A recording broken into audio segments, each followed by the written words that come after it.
Hello friends, welcome back to my YouTube channel. आज हम discuss करेंगे एक important topic that is taxability of ESOPs. ESOPs का मतलब क्या है? As per companies act 2013 under section 2 subsection 37 employee को इंक्लूडिंग डायरेक्टर को एक ऑप्शन दिया जाता है to purchase shares at a future date at a predetermined price. आप प्री डिटरमाइंड प्राइस पे एट फ्यूचर में आप शेयर परचेस कर सकते हैं या सब्सक्राइब कर सकते हैं कंपनी से। इसे हम लोग बेसिकली ईसॉप्स बोलते हैं। सेकेंड हम लोग का है टैक्सेबिलिटी। टैक्सेबिलिटी मीन्स अगर कोई एम्प्लॉई ये एक ऑप्शन को एक्सरसाइज करता है तो ये एज ए परक्विसिट माना जाता है under section 17(2)(6) clause 6 of IT act. इसे हम लोग परक्विसिट मानेंगे एंड ये टैक्सेबल जो होगा, ये तो परक्विसिट टैक्सेबल है, सैलरी में टैक्सेबल होगा in the hands of employee. इसका कैलकुलेशन क्या से होगा? FMV on exercise date minus exchange rate into number of shares. अब एफएमबी कैसे कैलकुलेशन होगा? एफएमबी कैलकुलेशन होगा रूल 3 के हिसाब से of IT act. Listed company के लिए अलग है, अनलिस्टेड कंपनी के लिए अलग है।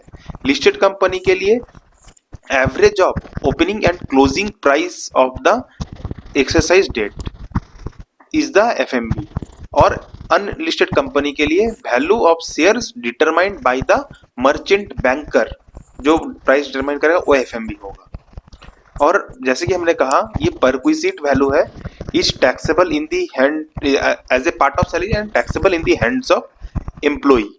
आई होप यहाँ तक आप लोगों को कोई इशू नहीं होगा। नेक्स्ट हम लोग डिस्कस कर रहे हैं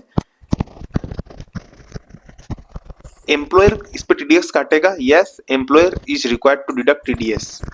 अगर कोई एम्प्लॉय इसे सेल करता है तो ये as a capital gain tax होगा, और सेल प्राइस माइनस एफएमबी जो होगा वो हम लोग मानेंगे as a capital gain. Now एक इंपॉर्टेंट क्वेश्चन आता है, discount on issue of ESOPs to employee is allowable as reduction under section 37 for the purpose of calculating income of business और प्रोफेशन। मतलब एम्प्लॉयर जो कंपनी है उसकी क्या ये डिडक्शन क्लेम कर सकता है? In the case of Biocon limited, Karnataka high court held that yes कर सकता है। बट आगे हम डिस्कस कर रहे हैं क्या क्या आर्ग्यूमेंट रेस किया गया था, which is important to understand the case law.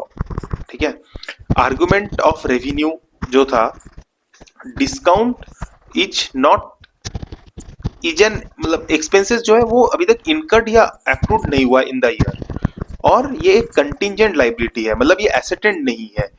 Third है शेयर्स जो भी है not handed over to the employee, shares handed over नहीं किए गए हैं एम्प्लॉय को।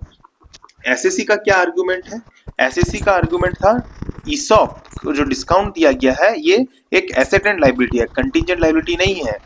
और issue shares at a discount expenses incurred, जो एक्सपेंस, ये एक एक्सपेंस इनकर्ड है फॉर बिजनेस पर्पस। और डिस्काउंट ऑन ईसॉप पे जो दिया गया है is a compensation to employ not a capital receive. मतलब इससे जो कंपनी के पास पैसा आएगा सब्सक्राइब करने से, ये कैपिटल रिसीव नहीं है। कोर्ट्स का क्या डिसीजन है?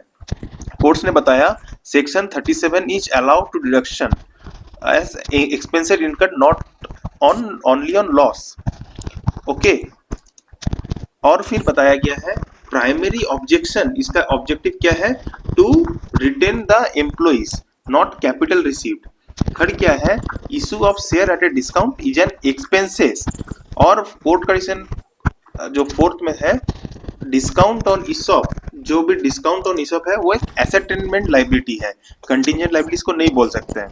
And the appeal by the court by revenue का जो अपील था उसे डिसमिस कर दिया गया, and ESOP is allowed as reduction under section 37।